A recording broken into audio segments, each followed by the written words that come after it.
Hello! You're listening to That Time We Woke Up in a Podcast and Had to Explain Manga, our heated adventures overanalyzing manga we find interesting, otherwise known as the OverMangaCast.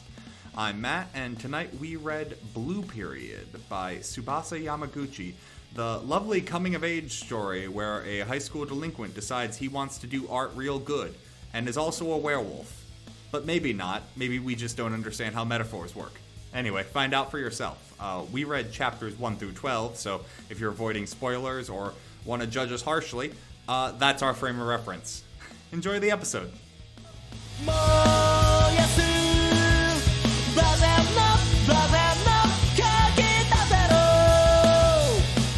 Hello everyone, welcome back to the OverMangaCast. My name is Sam, and as always here at the top of the episode, we talk about our familiarity with the property that we read this week. Zero, absolutely nothing. Never heard of it, went in utterly blind.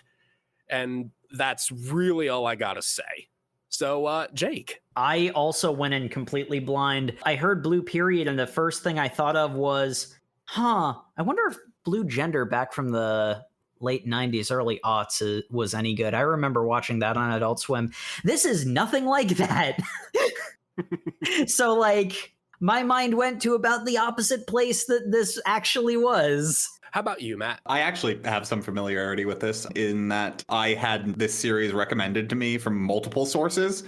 It was a bit of a, indie manga is going to sound weird because I don't actually know who publishes this, and it's probably an actual publisher. But it's recommended as a pretty good manga to pick up. So I've also seen it, prominently placed in bookstore displays.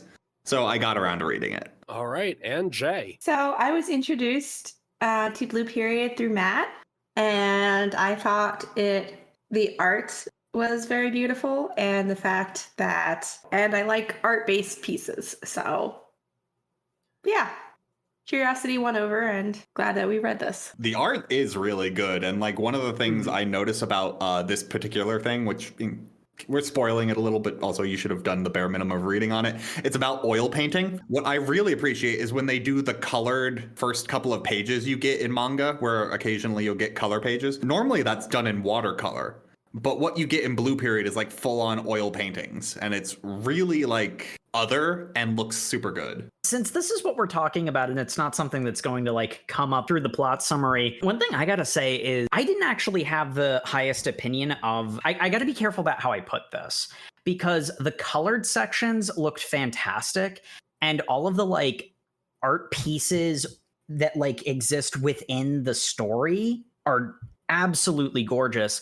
And one super clever thing that the mangaka did is trying to draw at a skill level that's lower than your actual drawing ability is hard enough, but trying to draw multiple different characters who all have their own unique style is, I can't fathom how difficult that would be. So one thing that the manga does that's super clever, art pieces you'll see will actually be from other sources and they're credited outside of the panels. That's brilliant. I didn't think that the regular art of the manga was nearly as good. Is that a comment on basically the mangaka's art? And it was just so much of a juxtaposition between his... Yeah, honestly, that's, I think, the best way to put it. I know from reading this that it's definitely not that the mangaka isn't talented, because some of the art pieces that I loved a lot were straight up the mangaka's stuff. I don't know if it's perhaps the dissonance between the art pieces and the necessarily simplified designs of the characters circa it being a manga, or if that's maybe just not this artist's specialty in particular. But it was never bad. It's just it didn't look great to me. It didn't set your world on fire. The character design is definitely different. I don't know if I'd go as far to say it's anything technically is wrong with it. It's definitely adjacent to what you would expect a manga to be. The face design is slightly different. Also, minor correction because I just looked this up. The mangaka is a woman. Ah, okay. Yep. Yeah. I actually think that Jake bringing this up early is important because, in case you couldn't figure it out, this manga is about art and artistic creation and all the subjectiveness that is inherent with that. They bring up the subject of subjectivity because I think and we'll discuss this later on, but my favorite character actually brings up what might be very expensive and but well sought after in some circles you might find hideous, and you're like, why do people like this? The very first panel is the main character saying, Yeah. I don't get what's so popular about Picasso. I could do this. That is sort of why I wanted to be really careful about it, because there's a lot of obvious, very real talent on display. I didn't particularly like the regular manga panel art, but if someone were to come up to me and hard disagree, you couldn't convince me because it's a subjective thing, but I wouldn't call you wrong if you liked it. It's just it didn't look good to me.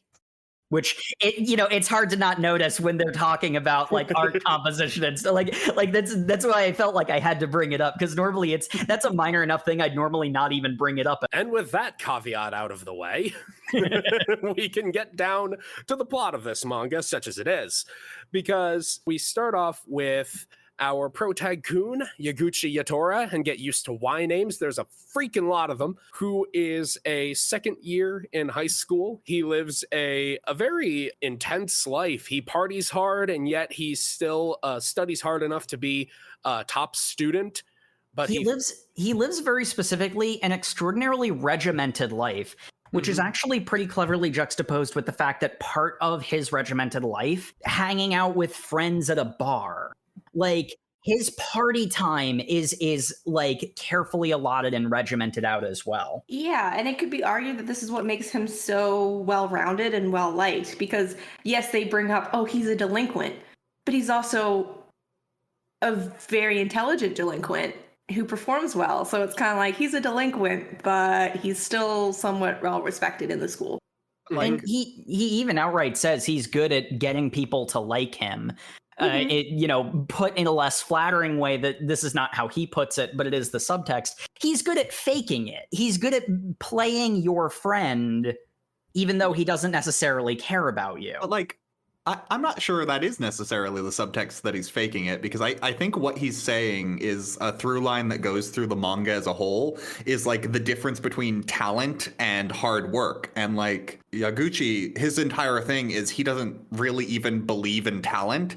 He just thinks like, yeah, anyone can be good at anything. They just need to put in work. I put in a little extra effort than everyone else. That's why I have good grades. That's why people like me, because I care about that. So I put in a little extra effort to do things they like. And like to full on say like he's putting on a mask, I'm not 100% sure. He has a different philosophy going forward, I think. There's a reason I put it that way, because there is a very severe cynicism that he sheds over the course of the first section of the story. We find out that ultimately the people who are his friends are actually legitimately his friends, but because he's living such a robotic, regimented lifestyle, he's not really experiencing the company of his friends the way, one really should. And so while definitely it is a through line that the mask and the cynicism layer of it goes away as he discovers art, I think at first it definitely is a mask. He does compare his lifestyle to like grinding levels in an RPG. Yeah. Which is a very soulless way to describe being a rambunctious delinquent high schooler who still gets good grades. Yeah, and like one of my favorite things is the reason he says he even bothers being a delinquent is because his dad told him, if all you do is study all the time, you are going to be a boring adult. And he's just like, I don't want that. Well, better make time to hang out with people. And I'm like, Good job, Mr. Yaguchi. Good job teaching your son not to be a nerd. I mean, I'm still sure he encourages them to do well, but he also says, hey, you need to strike a balance. Because, I mean, no parent's going to say, hey, you don't need to worry about school. It doesn't matter if you don't do well. Just party. He's like, you also need to, make those memories, invest in those relationships early, and learn how to have fun, because that's what's going to get you through more so than just putting your head to the grindstone and just trying to. I'm sure Mr. Yaguchi is a well-rounded individual, I'm just saying, in the relationship dynamic he is in with his wife, I feel. Oh my God, don't get me started on that. Well, good thing there's an entire arc based on that, so we'll get there. One thing I really have to thank the mangaka for is giving the parents such dimension, because it really provides a window into not only themselves as protagonist parents, but also kind of their dynamic, their motivations, their worldviews. And I particularly liked, and we'll probably elaborate on this further along, is the fact that, you know, when he was talking about possibly going to art school and his hesitation with even mentioning it to his parents, more so his mother, the reason behind that, and the fact that, you know, later on, you know, she kind of puts pieces together herself after she makes some discoveries. And while she's initially, you know, cautious and a little apprehensive, she really sees how this is something that he does seem to enjoy and excel at, and slowly wins her over. Well, we need to get to that point first. We start with the opening chapter of Yaguchi hanging out with, as I like to call the crew, Du Bois. That is an apt name for that. That is exactly who they are. The boys. They're a bunch of soccer hooligans. And we learn that Yaguchi and Du Bois have taken art as an elective class because the teacher there is exceedingly lax, and it gives them an opportunity to get some much needed sleep in the middle of the school day. As long as you do literally anything, she will give you at minimum a passing grade. Can I just say, I love art teacher Granny Sensei. Art teacher is a mood. I love her. Life goals. I'm afraid I don't remember her name, but she is an older lady. She's got It starts with a Y. Yeah. I thought it was S. It was like Seda. She is unflinchingly positive and wants to help out her students and help them grow. She understands that she is teaching the elective nobody cares about, but if she sees you showing the barest hint of like actual genuine interest in art, she will do everything in her power to nurture that. She's very smart insofar she knows that like trying to discipline the class and actually caring about it is not going to do anything and only breed resentment. So she makes a point of being welcoming. These, you know, delinquents pick the class because it's, you know, it's easy. She will pick out any opportunity to get, you know, to get them to care about art at least a basic level so that she can maybe get them to think about it a little bit. I mean, like, one of my favorite scenes with her is when the delinquents are hanging out and she's telling the class, okay, the assignment is you need to paint your favorite landscape. The chubby friend, I wish I knew any of Du Bois' names, but whatever. I think they get named. I'm not 100% sure. They do get named later on in what we read, when they go back on like this person is pursuing his parents' restaurant or something, his parents' business. Anyway, my man just goes like, oh yeah, my favorite scenery is my girlfriend's boobs. And they're all just laughing because they're teenage boys. And then Shoko grandma comes in. He's just like, ooh, yeah, boobs? That'd be great. Draw it. Do it, punk. You're not going to. Are they big? Are they small? But be sure to capture the bounce. And she's like cupping at her own chest, like, yeah, damn, Granny. Let me see the paper and see how soft they are. We don't know how old she's been, but she's basically a teacher who's been around for a while and has seen everything.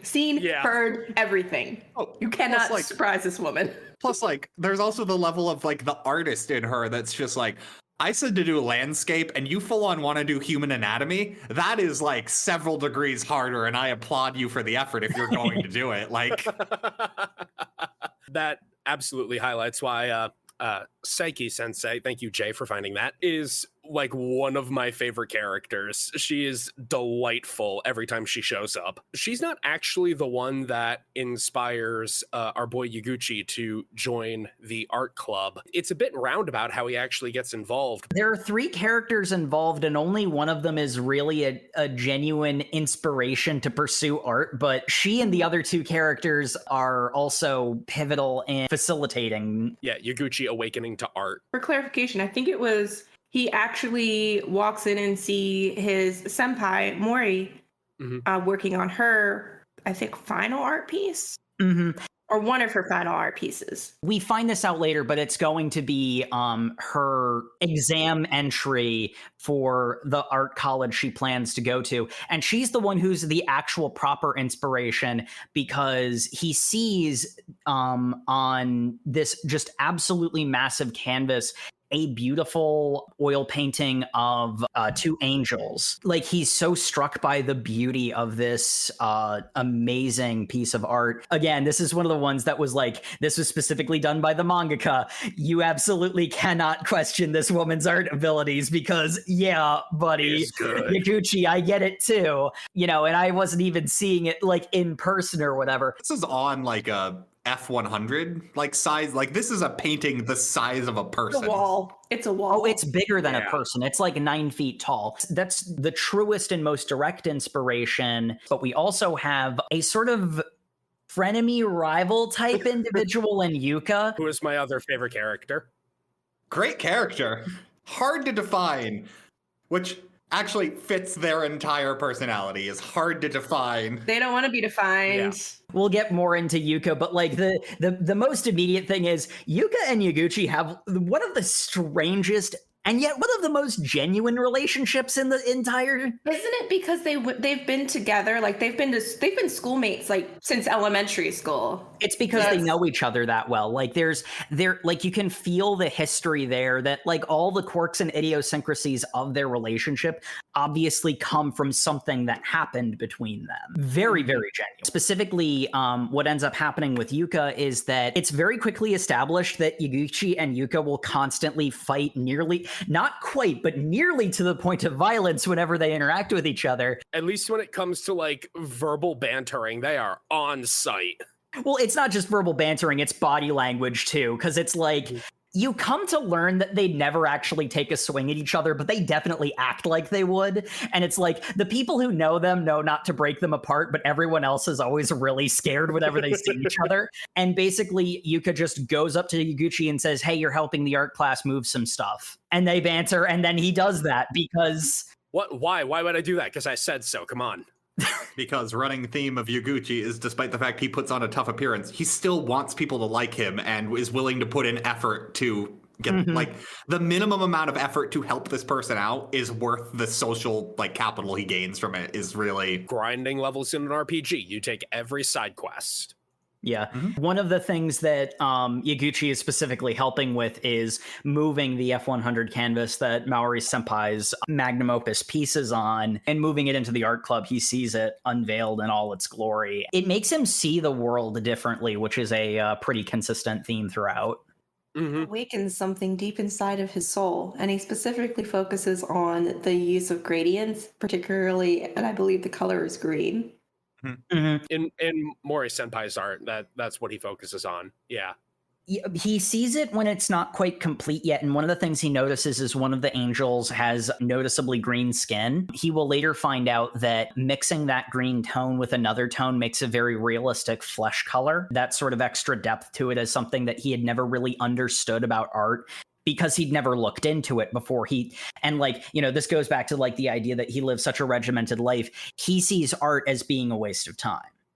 It's not something that is productive. Like, strictly speaking, you can make money doing art, but you know, he does the cold math of, if you try to get into art, you'll probably fail in, you know, selling paintings for vast amounts of money, and you'd probably have to end up doing something else. So pursuing that as a career is foolhardy. So why waste your time on it, is his initial perception until he sees in person this incomplete yet still astounding art piece. We see him very tentatively awakening to the power of art as he and Du Bois have another late night hanging out at the bar watching football, getting very drunk, staggering home through Shibuya in the early pre-dawn light. And Yaguchi is taken by the emptiness of the streets and the sort of blue lighting that comes from the city before the sun is fully up. And he's just entranced by it and is kind of like talking to himself about how beautiful it is. His friends joking around is like, yeah, it's pretty trashy, huh? That's one of the biggest moments for him, and why I say it. His persona starts off as a mask because initially when he sees this, he's looking at the world and the way that like color plays off of real things in the world. And he never looked at the world in that deep a way before. He had always seen the life like a video game, that's just the background setting to this scene. But he actually looks at the world in a more complete way. And he starts thinking in his head how beautiful it is. He makes the choice to verbalize it, and he realizes he never really talked about the things that he thought or he liked with his friends. And one of the really cool things is it would be very easy to maybe overplay the idea that he was wearing a mask and have his friends not really be real friends to him. But one of the things that is a really cool moment is he makes this expression. His friends don't quite understand what he's getting at, and they make a joke about it. And it's not a mean-spirited joke by any means, but they're all super drunk and having fun. It's a joke you'd make if someone said a weird, like, non sequitur statement out of nowhere. Like, it's a very natural moment. And it certainly wasn't the statement that one of his friends made that brought this reaction onto him, but like he was embarrassed to the point of like having a panic attack, like almost crying, that he expressed how he really felt about something. The really cool thing is this is him coming out of his shell. And when he does come out of his shell, he's still buddies with, Du Bois. Like their relationship only gets better from this. Well, like even the guy who makes fun of him, he's just like ribbing him a little. And then when he immediately like goes, oh, well, no, I didn't say that. My friend said that. You can see his friends go like, that's a weird cover up, but okay. Then afterwards, it's like the friend was just like, man, if he just, stood up for his opinion, I would have talked to him about it. Like, what is this like weak nonsense of have an opinion, immediately back down before anyone can talk to you about it? Like, come on, man, stiffen your spine. Yeah, when they notice that like he has a negative reaction to the quip, they're apologetic about it because they didn't mean anything by it. He does leave the scene, and then they're like, man, he could have just talked to us. I mean, I don't see the beauty in the place, but, sure, fine. He could have talked about it. This carries us into the next day back in art class, and they're still working on your favorite landscape project. And Yaguchi's like, I was just going to draw some bullshit, but what if I did the Shibuya and in the early morning when it's blue? And he paints that. And, he waited until the last minute because he wasn't taking the class seriously. So the piece is far from complete and polished, but he put a lot of heart into it. So even though he's embarrassed by how partially done it is, most of the people looking at it and seeing his signature on it are like, dude, I didn't know you had it in you. My favorite bit is Yuka going like, hey, this is really good. Oh, I regret complimenting this. They outright say, I regret complimenting this. It's pretty great. Oh, man. Yuka is best character. I love Yuka. Yaguchi gets compliments on the art piece, and he's like, people are complimenting something I did that I really felt something. What is this feeling? In that scene, too, we have the same friend who made fun of him go like, oh, that's what you were talking about. No, that does look really good. I recognize that's where we, like, walk after getting drinks. That's really cool. Yeah, and like, Yaguchi there's so many Y names. Yaguchi cannot handle like the callback to that scene. He's humiliated by the fact that he's expressing himself because he never has before.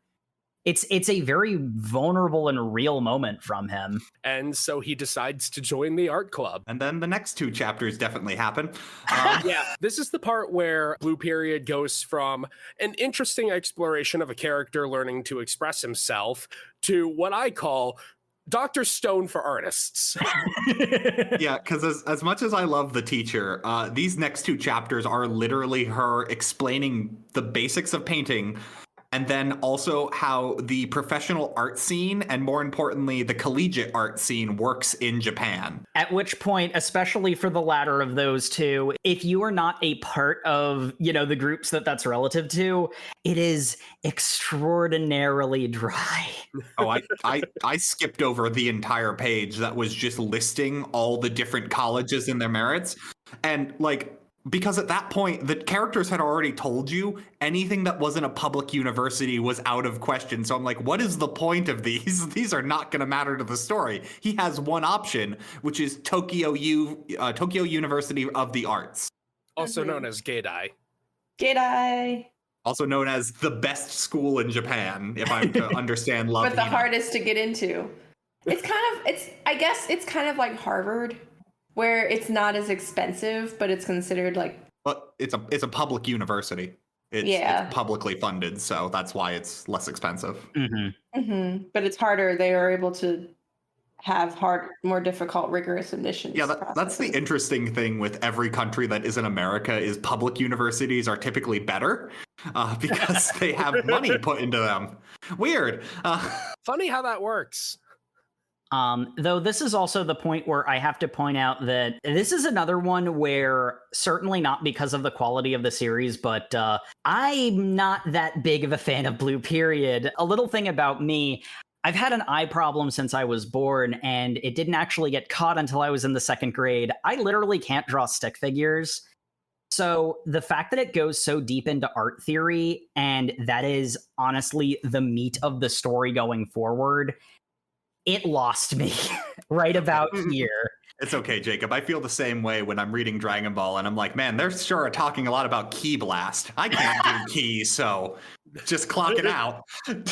You know, we've been talking about how great the characters are. Me saying I'm not a fan of Blue Period is definitely not like a condemnation of its quality. You are going to know at this point, when it gets this deep into the weeds, whether this is for you or not. Well, the second we get past these 2 chapters of just lore dumping, I think there is a little bit more to know if you would like the series. Because the lore dump is not indicative of the rest of the series. They really don't do this again. Yeah, it doesn't happen quite as frequently. It's more scattered throughout, but I would say it's balanced a bit better from this point on. They don't full stop just explain you art terms. Yeah. They don't like stop the actual story to just get into stuff, but Yaguchi at this point is a little confused, but he's got the spirit. At some point, Mori Senpai went off and applied to art school and got in. Well, that was her painting was her application. Yeah. Yeah. So. Well, the question. And it was a very emotional send off because. You know, he recognized her officially as his senpai, because I know while they had like a friendship going on, she never really said, "Oh, I'm so flattered. You actually thought I was like a mentor or somebody who was really special to you." And so she gives him, you know, a piece of work that they sit down at a table and actually like she draws him it's an art picture. trade. Yeah, to like remember her by, and he then promises to in turn give her a piece of art to remember him, and it's just so sweet and touching. I really enjoyed that. It is. It's really cute. The question was, she had gone in to submit her application. We weren't sure if she was getting in, and of course she did. Actually, the "of course she did" is not actually super certain, because one of the things they make clear is that sometimes it takes people years of trying to actually get in. And she had gone to an art cram school that does mock tests that are like the entrance test, and she was 5th from the bottom in the cram school class that she was in. So when she's late to it's not the last day of art club meeting, but it's one of the last days, because graduation is right around the corner for the for the graduating class. Yeah, if graduation's right around the corner, we actually skipped the bit where they have an entire summer break. Where What summer break? Summer break is full of projects. Yeah, Yaguchi did like 10 times the homework, or like the homework was insane. No one else did it, but Yaguchi did all of it because he works hard. Yeah, and extra, yeah. Yeah, but yeah, because I keep forgetting Japan has summer break and graduation is in winter.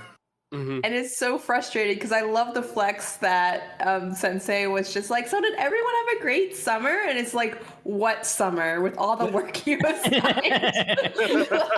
like she assigns this assuming that it won't get completed 100%. Yeah. But meanwhile, here's Yaguchi, who has that grind set. He's in like the honeymoon phase of awakening to art. Like he still loves anything he can do to get mildly better. Yeah, the timing lined up perfectly that he ended up doing the entire impossible assignment and then also more. Everyone's concerned that Maori Senpai didn't get in because she's late to the art club meeting. And then when she comes in, she explains she was late because she was celebrating with her family getting in. Anyway, Yaguchi decides that maybe deciding to be an artist midway through your second year of high school is not the best way to set yourself up for success. So he decides to go to an art cram school that he pays for himself. Yeah. So he must be getting money from somewhere. We're not shown where. Like he doesn't have a part-time job. He says he has savings. Do his parents give him an allowance? That's never clarified. Almost certainly not. So I'm always... That's the only place the money could have come from, though. Maybe like birthday money. Like because in all fairness, he doesn't seem like a guy who blows money on things either. So if he got like money from relatives or stuff.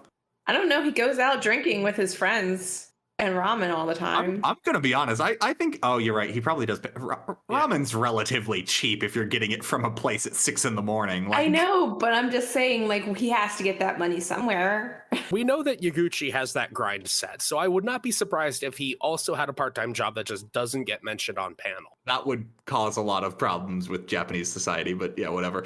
So Jay, actually, I meant to ask this earlier. Could you give me just any idea into what the Japanese mindset is for a bunch of high schoolers going out drinking? Like, are they legally doing this, or? No. Okay. They just know a bar that will serve them despite the fact they're minors.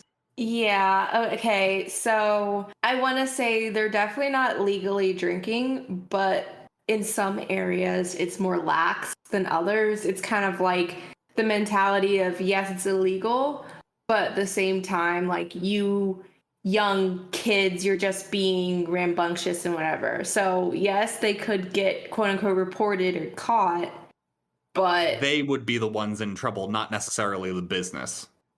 Yes, and or it's okay, I could be completely wrong about this, but my idea is like the mentality is just different. The adults, is it worth getting a bunch of young kids being kids in trouble? In all fairness, the drinking age in Japan is 18, so these are a bunch of 17-year-olds drinking. Like, one of my immediate thoughts was I assumed that at least some of Du Bois were actually like full-on adult. Like, we I know one of Du Bois is 18, so you're right. Maybe he's the one buying the rounds. Even if he was, you have to go into the mindset of like, even if we were to do that here back when the United States, when our drinking age was 18, like, did they still card everybody? Like, if one person was of age, that one person would be fine, but then they'd still say, oh, you can't, share it with anyone because you're the only one of age. Whereas here, they're openly drinking underage in front of like the barkeep, and he doesn't really care.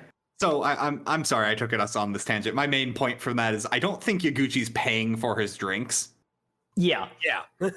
I think one of Du Bois bought a 6-pack and they're all splitting it. Like, that seems like a much more, well, they're in a bar though, but like I think someone else is fronting the tab for the drinking. We're thinking too much on the logistics of underage drinking in this manga about art. And also the underage smoking. Yeah, that's also a thing. They're delinquents. Yeah, they're delinquents, but one of them is actually doing something with his life. A lot of them are doing things with their lives. They use their special delinquent powers that give them... Special delinquent powers. It lets them reach into Hammer's space in their back pocket and pull out cigarettes and booze. Sam, have you just described pickpocketing, but magic somehow? Yeah. I want this power. I want the power to just steal from people. Well, Jacob, I can let you in on a little secret. You can just do it. No one's going to stop you. It's just illegal. No one's going to stop you except the police. They can only punish you after you've done it, though. Anyway, Yaguchi goes to cram school.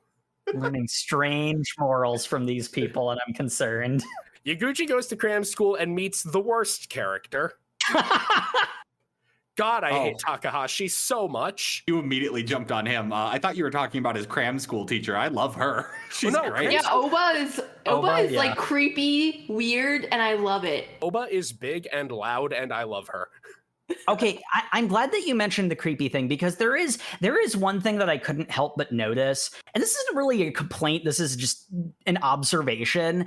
To inject energy into otherwise dry scenes, they do that thing that like threatening manga characters get, where the the shadow of the bangs over the eyes and like iris and pupil is drawn like really detailed and stuff like that. Like they give multiple different characters like the creepy manga character face sometimes. I love the random panels where characters get villain face, or the random weirdly sensual panels. There's a lot of random weirdly sensual panels, and I'm here for it. I'm not against it. We will talk about the girl who very phallically eats French fries later. Spoiler alert, then we didn't. We'll try not to, but we'll end up doing it anyway. Yeah, inevitably. I think Oba is supposed to be a little creepy, just on the fact that she's got the same like bowl cut hairstyle that you see on those like creepy dolls. Yeah, but she's supposed to be creepy because she's so passionate. Like, it's a different level of creepy. Like, not like she's going to take you out in the back alley and, like, hack you up creepy. But in the creepiness of, like, if you don't put your 110% effort in, she might, like, very loudly, like, judge you. This person is way too into it. Yeah. And even if you're also into it, you're like, okay, calm down, geez. She's on another level. Like, that's kind of what he needs, though, because all he's had as a teacher so far has been Grandma Psyche, who's just like, I'm glad you're putting work into this. And the most he gets from her is, like, a silent disappointment. Like that grandma, like, I know you're disappointed in me, but you love me too much to tell you what I've done wrong. That's the worst. Oba is flat out, why are you so untalented? What are you wasting this on? Do it right. Like, what's wrong with you? And Yaguchi desperately wants that. Yeah. Because he needs the fast track right now. He needs to know what he's doing wrong so he can fix it. Well, and there's actually some layers to that too, because Sekai Sensei, she actually is good for Yaguchi early on, because he does need the encouragement to not get scared away from art when it's not perfect immediately, because while he does have that grind set, at the same time, he's stepping very far out of his comfort zone, and he's honestly terrified of expressing himself, at least in the early chapters. So having that matronly element to her is exactly what he needed to bring him out of his shell. And then once he is firmly enough in art that he can't walk away from it now, that's when he needs the hammer to come down, and that's when we get Uba. For Uba, the sort of like creepy element of it works. It's just, I can't help but notice they'll do that to a lot of characters, and it's like it's never out of place, but they do it a lot to the point where I can't help but notice that it's being done. Well, we've all had fun talking about a character we like. Let's go into the first assignment, where they have to draw a statue in Dessen, correctly? Yes. A bust. Okay. Roman style bust. Important note here. The manga has talked an awful lot about Dessen, which for one is the name of an animal shelter near Jake and I, so it was very confusing to me. For two, we know an art, and we asked her what the Dessen is, and she didn't know either until we started Googling and found out that it's just French for sketching. Yeah. Japan loves using French words. Yeah, there was a process to finding that out for us. And I felt incredibly stupid for not remembering that Japan loves randomly using French words and needing to Google it. If you're doing a trade of any type and it's heavily influenced by either French, Italian, German, or anything, there's like a whole smattering of like terms from those places. It started off as a casual conversation. We were just talking to her, in passing, and we mentioned, and they talk about Dessen, and she had gone to college for art. So she's like, I did this. I have no idea what you're talking about, which started the Google adventure. It was it was hilarious in hindsight. But anyway, they have to draw a Roman style bust, which Yaguchi Venus, I believe. What? Is it? I thought it was a dude. I thought it looked like Caesar, but I could be misremembering. I could also be misremembering, but I'm pretty sure it was supposed to be a Venus. No, it was definitely a dude. They're drawing a bust of a human form is the important part. The important part to take away is like sculpturally, it appears to be of like Roman, like that kind of. Yeah. But it has that sort of marble look. You've all seen it in your vaporwave videos. You're not wrong. But so basically, Yaguchi feels like he's a little hotshot coming into this class. He's done all the work. He's done better than a lot of people in his club who are just doing it for fun. And this first assignment hits him right in the face, telling him, hey, you are not in a club anymore. You are in a group of people who want to do this professionally, or at least academically. This fun time art is not going to fly anymore, because he's just like, oh no.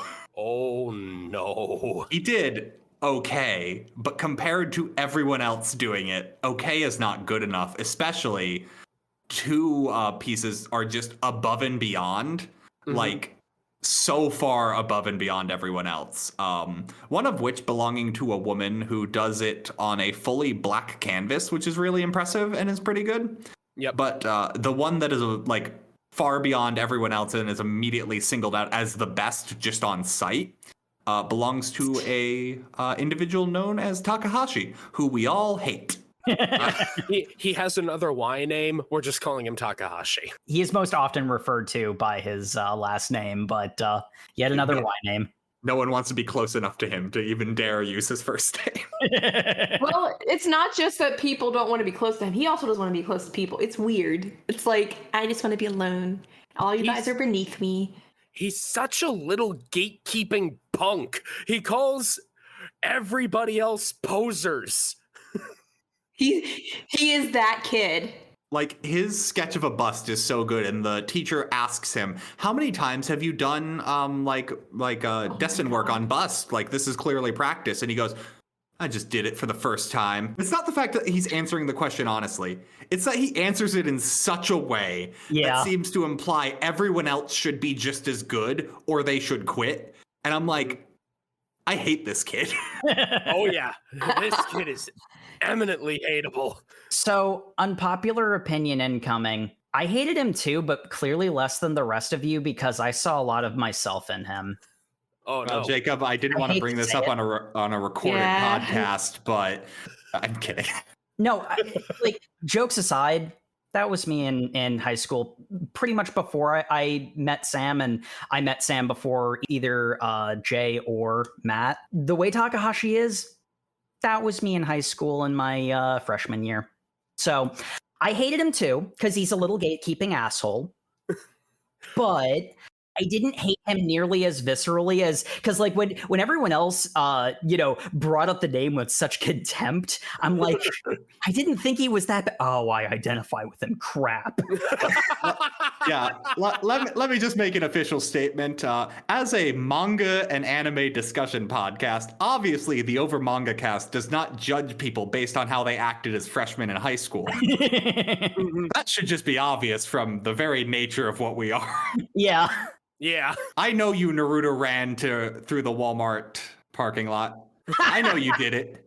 You can stop it. That's not appropriate, but I know you did it. You, individually. I think it's perfectly appropriate. You listening to us right now, James. You, Jay, who did it just last week. That's also inappropriate. Shut up. I did not expect the tangent to go this way. I just hated him less than everyone else.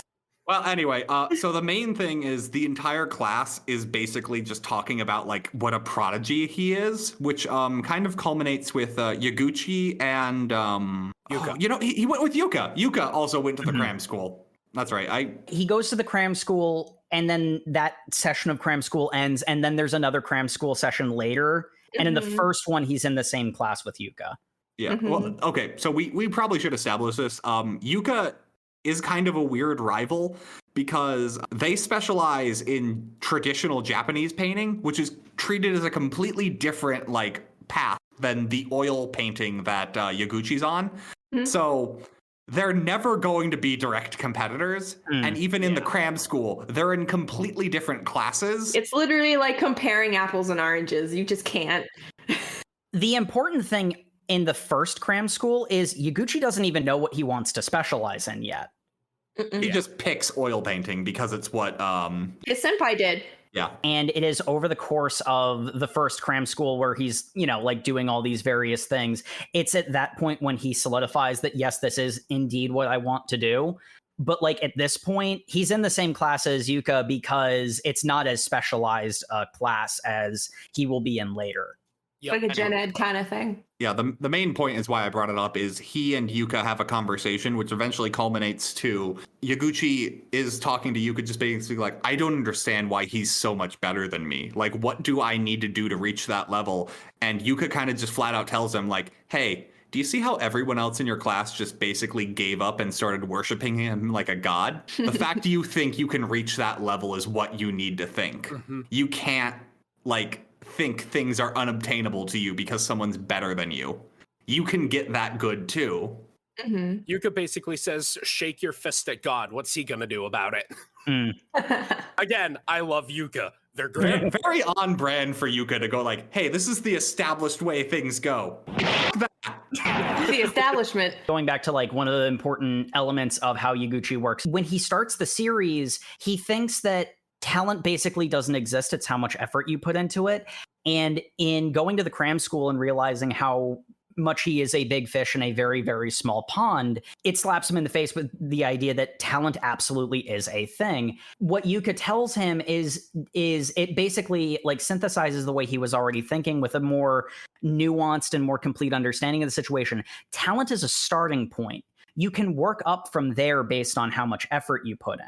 The fact that you have the drive to reach that level means that you can. And of course, Yuka knows that Yaguchi has the drive because they know each other so well. Yaguchi and Takahashi are waiting at like the same train stop as they're heading home for the night. And Takahashi's being an antisocial little bastard. Yep. Later on, and I regret the fact that I lost this, but I love the burns his mom gives him. It's just so beautiful. Well, we'll get there. Yaguchi, he's just such a nice guy. He tries to be friendly with everybody, and Takahashi's being this little brooding jerk. Yeah. Yaguchi is honestly pretty noticeably different at this point because he's not being nice to people to get them to like him. He's being nice to people because that's who he really is. Like there's a difference in the way that he approaches Takahashi, and Takahashi just shuts him down. He expects the bare minimum of like social niceties, like, hey, we're both waiting at a train stop and we were just in a class together. You want to talk? No. Go away from me, peon. And I'm like, and Yaguchi's just like, who acts like this? He's not even mad. He's just confused. What sort of Yuka's mad. Yeah, Yuka's very mad. The graduation happens. Mori goes on to college. The art trade happens. It's very cute. And is this when Yaguchi has to get his life plan slips signed? So is this the first or second time? This is the first time. When he initially gets it, it was funny for how regimented his life was. He didn't really have a plan for the future because he wasn't passionate about anything. And so suddenly, once he gets into art, when he gets the what are your three options, he puts Gadai 3 times. Yep. Almost as a joke. His mom stumbles across that before he can actually like talk to her about it. She's kind of the source of where Yaguchi's thought process of, I need to do something reasonable with my career. I need to do something that again, this is very much it lost me, but not because there's anything wrong with doing it this way. But they make a point of when his mom finds the page, they do such a good job of not making her a villain. I mean, I guess technically, strictly speaking, you could use that as a source of drama in the story. But like, you don't need to do that. She's not a villain. She's an antagonist, though, because she is firmly in the case of, you don't want to do this. This is a waste. The thing for me was she finds the page and she goes to her husband and shows him the page. And he's like, oh, he found something he's passionate about. That's cool. That's new. I'm proud of him. Dad is so proud of him. He's like, a man needs something he wants to do. Like, he's like, good. His mom it's not even that she's mad. She's scared for his future is very obvious. And she says, we should support him in every way we can. And like, that was the point where I'm like, okay, this is definitely not going to go the high drama route. It lost me at this point, honestly. I hate to put it that way. Because it's like... You wanted evil stepmother? See, that's the thing. I didn't really... Like, this just isn't the series for me, is what it comes down to. And this is sort of the point where I realized it's not going to do anything big. That's more my style than what this ends up being. This is extraordinarily understated. And this was sort of the point where I'm like, they're not going to do high drama. Not everything needs to be high drama, so fine. But like, this is where I would have dropped the series had I not been reading it for the podcast, I think is the best way I can put it. Yeah. Well, we got to save all the drama for Yuka. Yeah, basically. Which is so weird. Yuka is absolutely the main character of an entirely different manga. Oh, yeah. It's very much Yuka's story appeals to me from a narrative perspective far more than Yaguchi's. That doesn't mean that Yaguchi's story isn't interesting or good. Like, again, it's one of those ones where I want to cut the fine line of saying it's not for me, not because it's not good. It's not for me because it's not for me. And if it's for you, then good for you. Mm-hmm. Should we address...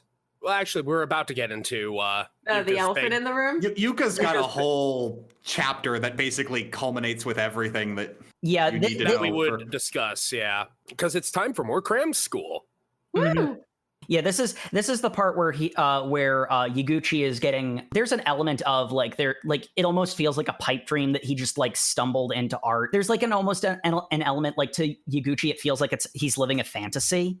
But it becomes more real at this point because it's like, okay, I've seen the heights I need to reach. I have to buckle down and be serious about this. I can be reasonable about art, but then I have to put in the work and like, this is where he like hard commits to oil painting because it is the thing that inspired it. You know, it's like he didn't just pick it because it was the first thing that came to mind.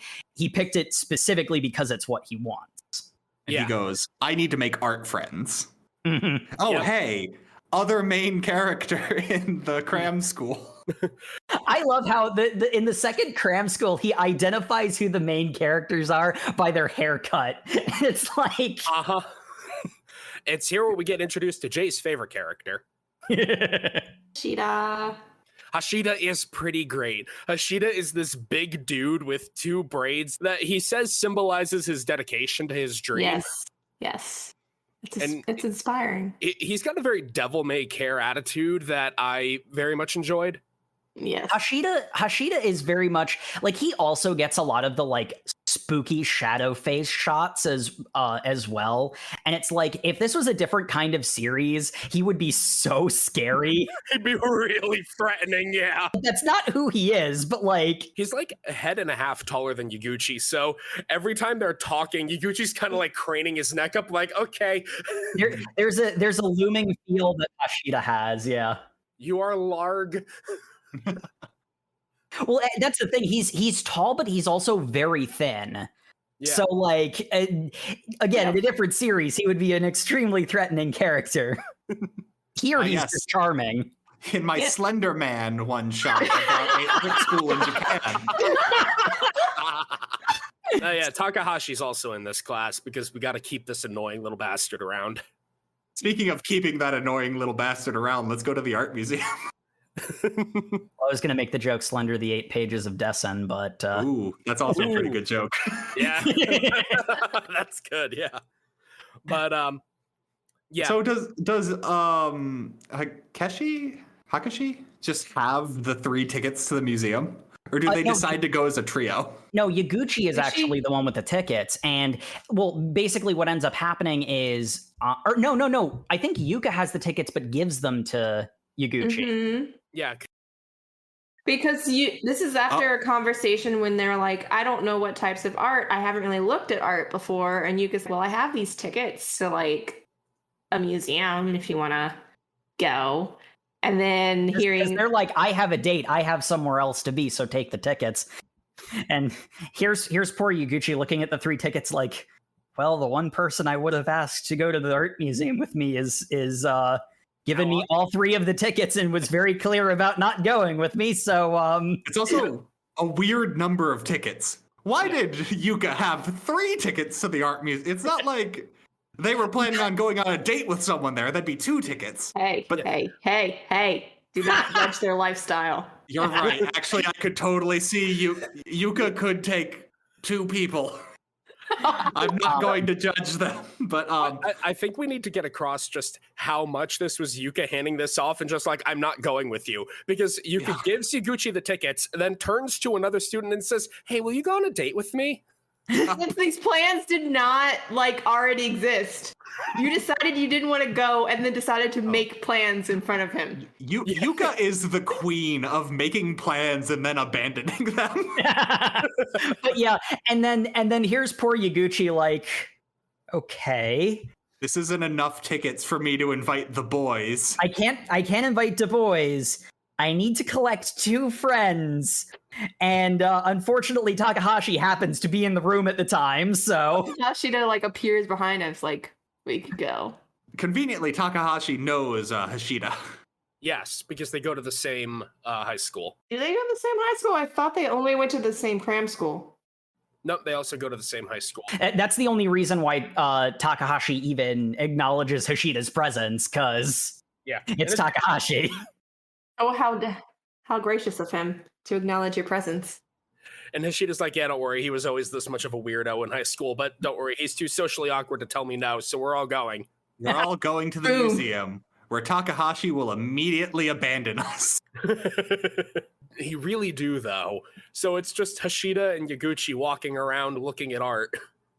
And to be fair, they're talking about stuff, and eventually Hashida does actually leave Yaguchi to his own devices, and all 3 of them do split off from each other. But it's very apparent that Takahashi basically vanishes from the scene the instant that he can. Well, actually, they don't leave on their own devices. Hashida challenges Yaguchi to a game of auction of pick the piece you would buy. Yeah, this is after his speech about the quality of art is really contingent on the individual and that you shouldn't follow trends.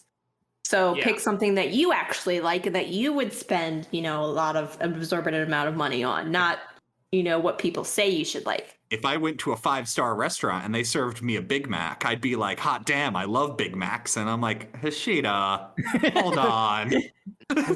It's around here where we've gotten into the cycle with Yaguchi, and the cycle is awakens to some emotional aspect of art, realizes that he does not have the talent to actually express this, learns a new technique, goes hard on the technique, stops paying attention to the emotion, has to get his head slapped and reminded about the subjective and emotional nature of art. He'll get into a short funk and then see the beauty of art again.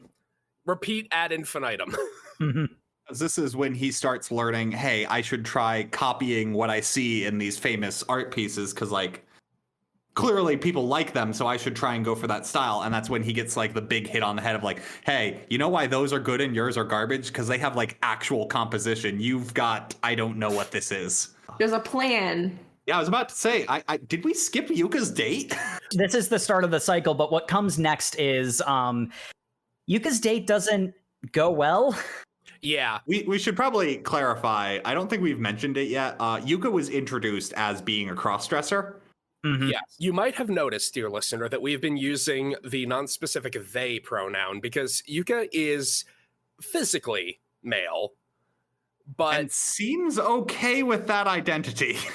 Yeah, but there's a lot of things that say that Yuka is trans. But Yuka isn't their first name. It's a nickname based on their last name. Their first name is Ryuji, and they barely respond to that name. I think it would be disingenuous to apply they identify as trans just because. Well, see, that's what I'm getting at. It's so much seems that way, and it feels like that's the direction the story is going in. But notably, in our reading, that is never actually expressed or stated in the text. Fairness, this is just a guess, a supposition based on what we see. It will probably be revealed later. We don't know. The important element is we are being drip-fed information about what Yuka's story actually is. They might be trans. They might simply be a crossdresser. How exactly the story is going to handle Yuka's journey it's not a particularly fast-paced narrative, and also not the main narrative. It's also not the main narrative, and we see a bit of Yuka's home life a little bit later. It's not fantastic either. Yep. And so how much Yuka is comfortable with any given element of themselves, what has been revealed to us up to this point is that Yuka is not currently happy because people are not acknowledging them the way that they want to be acknowledged. But we've also, because it's such a hostile topic for Yuka, we've also not really directly addressed how Yuka does want to be seen by people.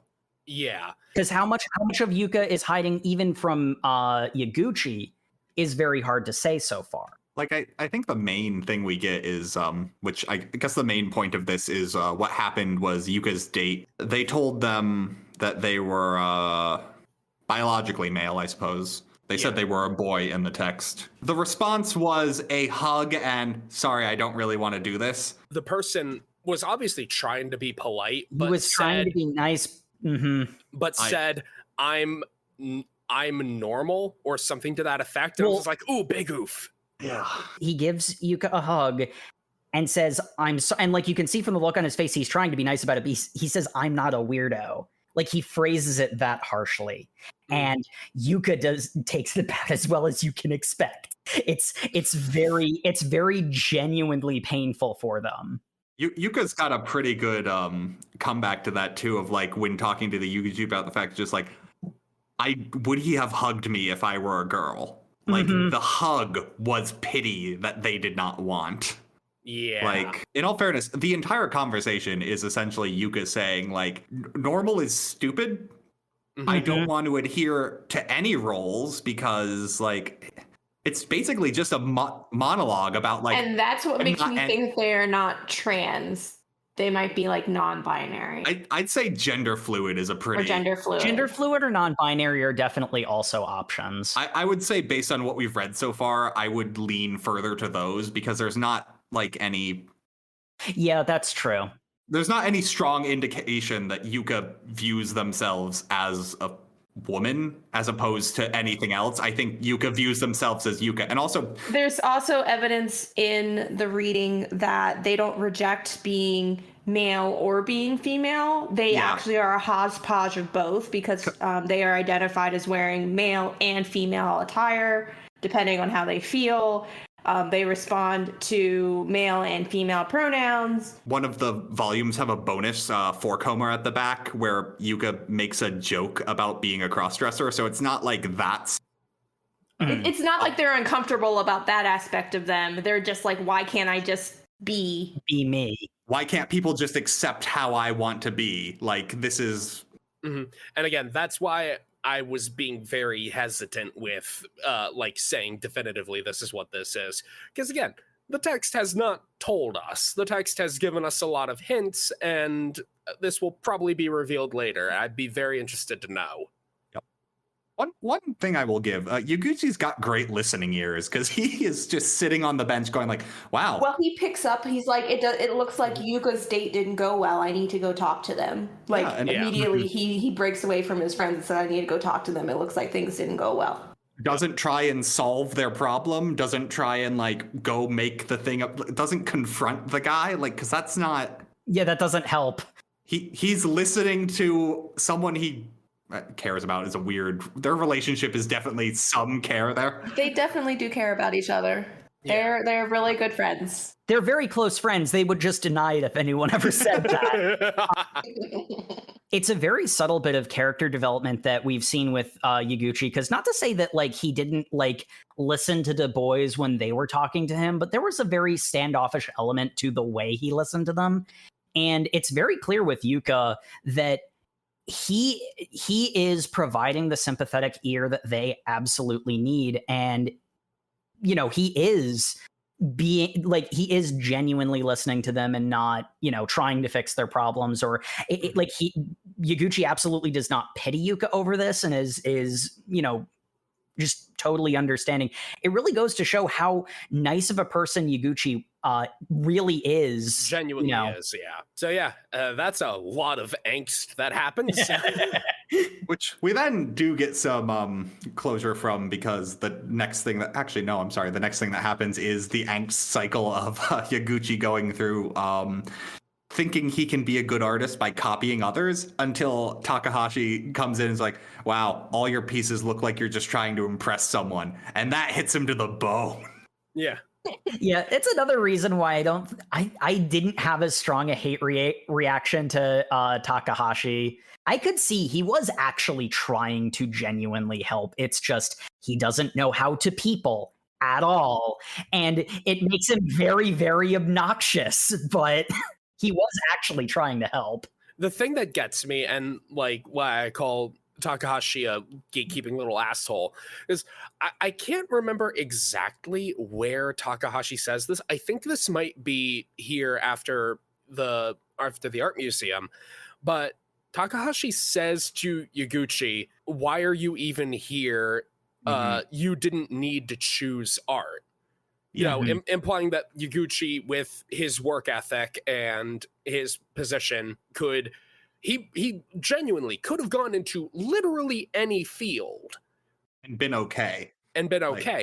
But he chose art. For some reason, Takahashi thinks that makes Yaguchi's dedication to art less authentic, because Takahashi only has art. Yeah, Takahashi is naturally talented only at art and has not put work effort into anything else. Like we actually get that when the second assignment is Takahashi's piece for the second assignment in cram school has nothing impressive about it.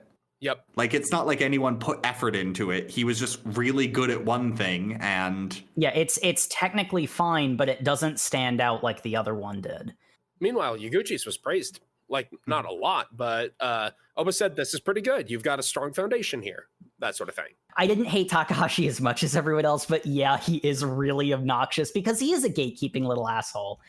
Because he doesn't want to have to work harder because other people who aren't talented he wants to be the best in the field by limiting the people who get on the field. Yeah, and that's exactly what I was going to say. It's not a matter of him thinking that Yaguchi is in any way lesser to him. He's threatened by Yaguchi and his work ethic. Like, he's lashing out. He's not doing this out of a sense of superiority. He's doing it out of fear. Yep. Because this is all he has. And if he gets squeezed out by someone like Yaguchi, he has nothing. But anyway. And he doesn't know how to talk to people. Yeah. Anyway, they do a practice exam.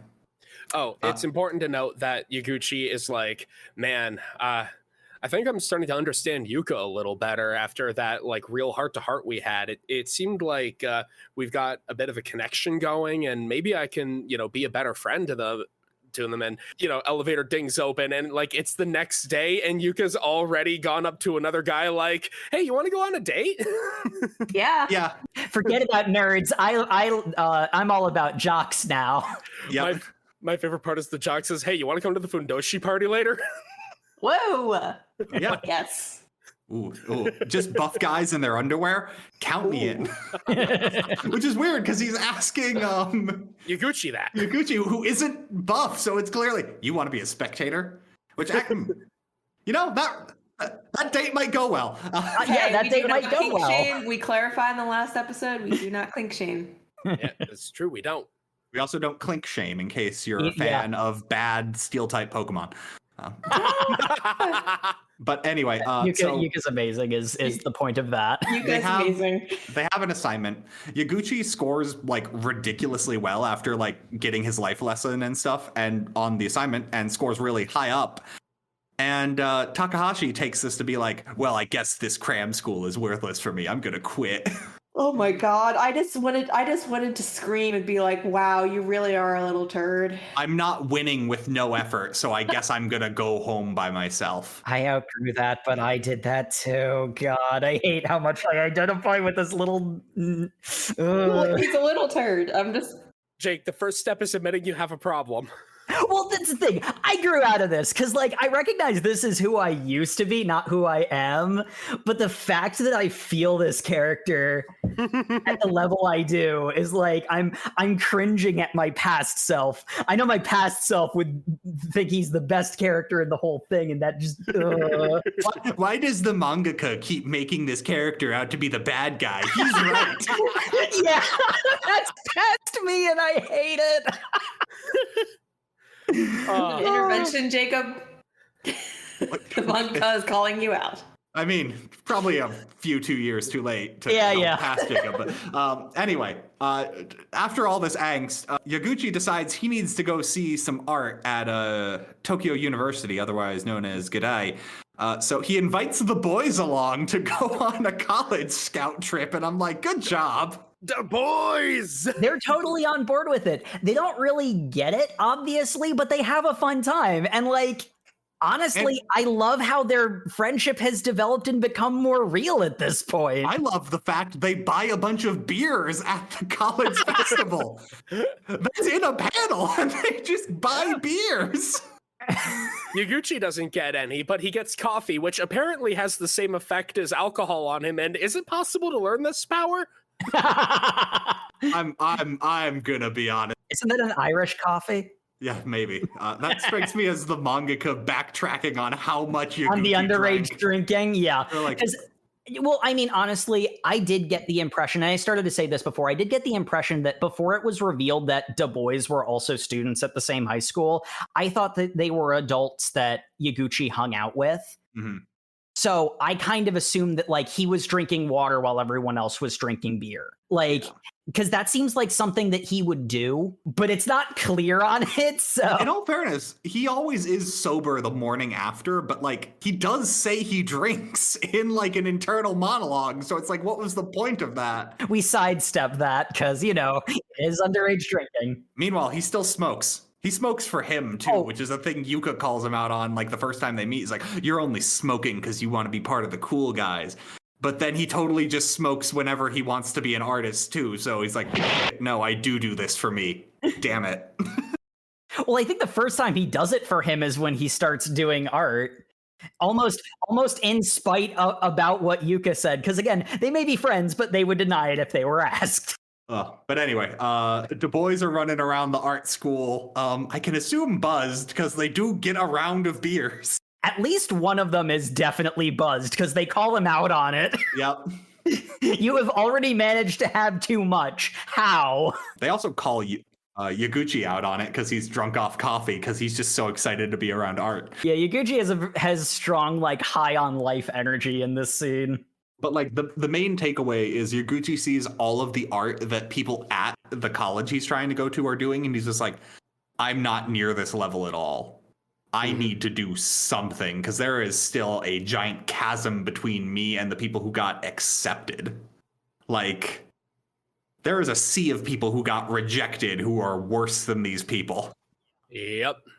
And he considers himself to be at the same skill level as that sea of rejects. One of the things that he notes, and this will become particularly relevant a little bit later, is he notices that he doesn't really feel a connection to any of the pieces that while he's there, like he recognizes that they are all far beyond his skill level. But, you know, when he was at the art museum, you know, like he had that connection with Maori Senpai's F100 canvas piece. He has that connection with a couple of the pieces at the museum, and he's looking around at this school he's trying to go to, and he's thinking, none of these speak to me the way those did.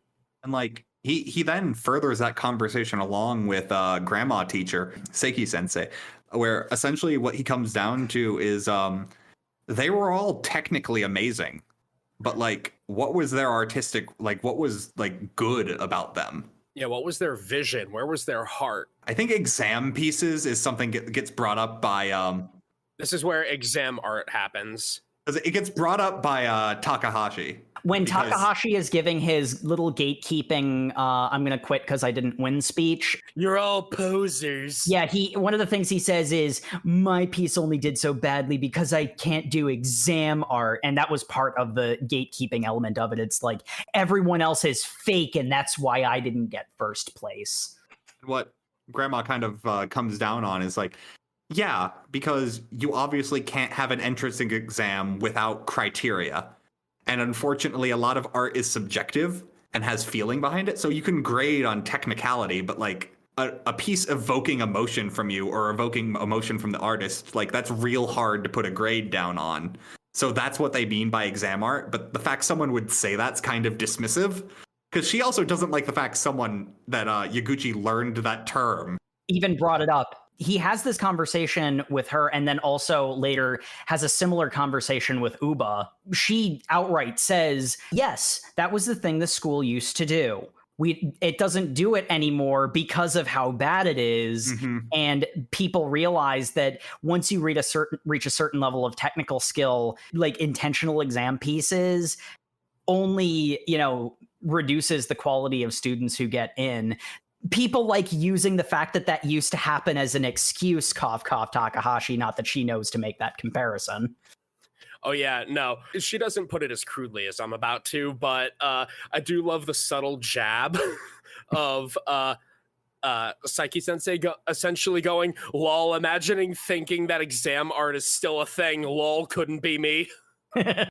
Grandma's entire point, though, is basically Yaguchi. She's like, hey, you're probably in a bit of an art slump. Like, you've been doing pieces to, like, fit the exam goal, and that's fine. You should be trying to work on the thing you need to get in. That's perfectly reasonable. There are criteria there. But maybe you should do something just to feel, to challenge yourself, like to feel artistic. You should do an F100. And he's like, what? That's a giant piece of canvas. Do it. I really do not have the time to do that. Do you know how much of a commitment that is? I know exactly how much of a commitment it is. That's why I'm suggesting it. What are you doing with all that sleep? Stop that right now. I was sad because I heard F100 and I thought the F100 Super Saber, and then I realized it's a type of canvas. And no, plain man. Did we talk about Dark Yaguchi? I thought Dark Yaguchi was the F100. Yeah, this is where we get dark, because it's like there have been shades of Dark Yaguchi, but this is where it actually gets fully expressed. Yeah, what you're referring to is the panel that happens after he's decided to do the F100, but he's been getting more and more frustrated with his art because he's hitting a wall. He's hitting like a barrier he needs to pass that Grandma correctly assigns. You need to not keep doing the same thing expecting different results. You need to try something else and challenge yourself, because what he's doing is he's hitting a wall of like, I'm copying good composition. I'm doing great on my composition. I am creating piece after piece after piece. Why aren't any of them great? And one of the other problems that he's having is that he can't do something without a model. Yeah. All the drills he's done to make himself more technically proficient means that he has this crutch that he needs to see an object to transfer to his canvas. One of the big arc phrases of the series is art is communicating without words. Mm-hmm. And he, at this point, is getting very, very good. Like, he's not obviously top tier yet, but he's getting very, very good at like doing a basic technical drawing of a thing. Mm-hmm. But to be able to communicate the emotions he's feeling inside, that expression he was so scared of at the beginning and he's getting better and better about as the series goes on, he needs to be able to, project something directly from his mind to the canvas. And abstract art. And that is the F100. And the big problem that he was hitting over and over again was he was being given like prompts and stuff that were very vague because they're art prompts, they should. And his thought process was not, let me express myself on the canvas. It was, how do other people want to see this thing? What is the acceptable way to portray? How do I get the prompt right? Like one of them was the thing that motivates him to do the F100 in the first place is draw what you think a bond is. And what he did for his painting for the cram school was he drew a bunch of strings because he was copying a piece that got someone accepted into Godai University. Was a bunch of strings on a table. And Oba rips into him. She's just like, I do not believe you thought this is what a bond is. Explain it. You can't. What is this garbage? Like, Yeah, this is the hammer coming down that he needs moment. Yeah, and it's great because Oba says, "What do you actually think a bond is?" And that phrase lives rent-free in Yaguchi's head for a couple weeks. Him deciding to do the F100 canvas is the culmination of this has been going on for a while at this point. Like, a lot of these plot elements are, because it's like there's shades of this when he's at the art museum. Like the Bonds prompt has already come and gone by the time he goes there. And like even when he does the initial bonds, he uses a couple of phrases in his head that are very particular. It's something that is malleable yet incredibly strong and durable. You can mold it, you can shape it, but it won't bend or break or crack if it's hit with something. Like he says that and he's like, but how do you draw that? Strings bond things together. I'll just do that. Yeah. And that's, when he gets torn into. It's like, no, don't just do the easy answer. Do the challenging one. You're going to a cram school for art. You should literally constantly be challenging yourself. Yeah. The build up to it is something that is strong, that is moldable, malleable. The motif he finally settles on is metal. That can be poured and molded into different shapes and yet is still strong and durable like a bond. And Sam, here is where Dark Yaguchi is when he comes to this conclusion, where for some reason there is a full-page panel where Yaguchi looks like a werewolf. Oh yeah, no, it's great. A series of several pages in this chapter where Yaguchi is in a state and he is just slashing at the canvas, painting with a lot of rage and passion, talking about how he's gonna kill everyone with his art. And I'm like, okay, calm down, boy. Like, knowing what I know about the mangaka and like her art, I 100% believe making him look like a werewolf in this panel is on purpose. Like he's becoming feral. But she gives him fangs. Yeah, he has full on like wolf fangs. Yeah.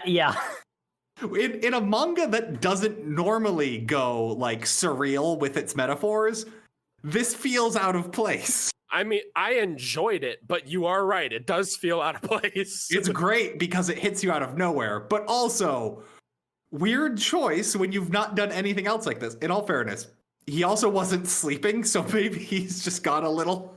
he's got a little cuckoo for Cocoa Puffs at this point. I'm going to draw the perfect Cocoa Puff. But how do I get the texture right? So he does this, honestly, really freaking cool piece where it's a giant ball of liquid metal floating above a road. Yeah, like reflective metal, which is just insane to like paint, yeah. On an F100, like this canvas larger than him. It's like pouring into the road like the road is a mold. Mm-hmm. Yeah, it's honestly a super freaking cool piece. Make it the background of your desktop worthy. He shows this off and it gets like a ridiculous amount of praise. Yeah, Oba looks at it and is like over the moon with, yes, you did it. You you listened to all the things I said exactly right. Yes. My favorite part is he has to show this to her on his phone because there's no way he's bringing in the canvas. But the amount of happiness you see on her face to see this like tiny little phone image compared to like the full-on paintings he's constantly giving to her, I just thought was great. Yeah, well, yeah, because it's a great moment. Because there was a break that he did the F100 canvas over, but there was also cram school over the break work that he brought all of that in and then was like, by the way, I also did an F100. Here's the picture because I couldn't bring it in. Yeah, I did.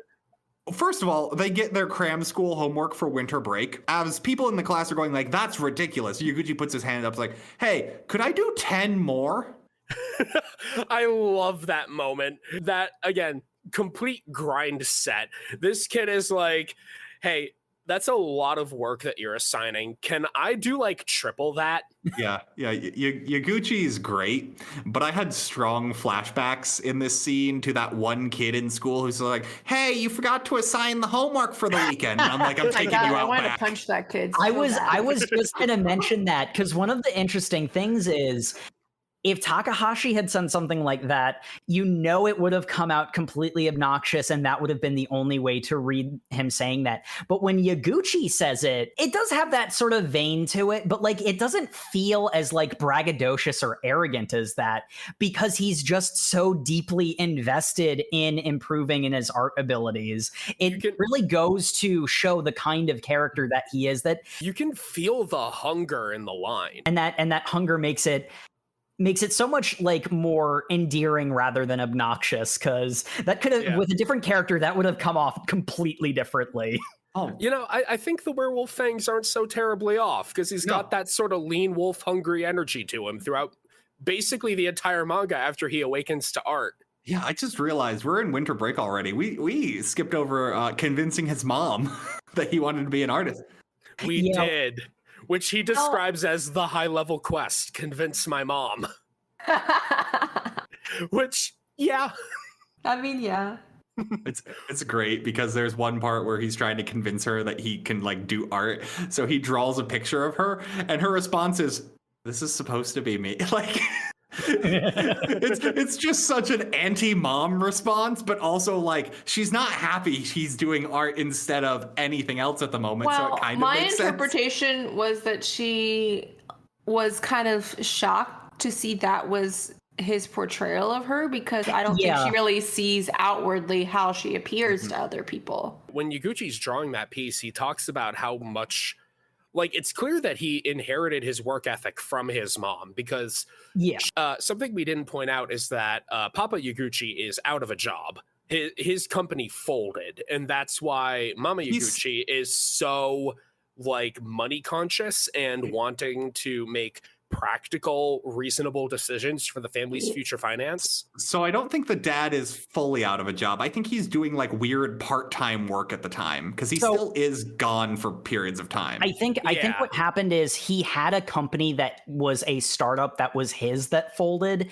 and when that folded, he started working a regular 9-to-5 job. He works construction now. Like he works construction now.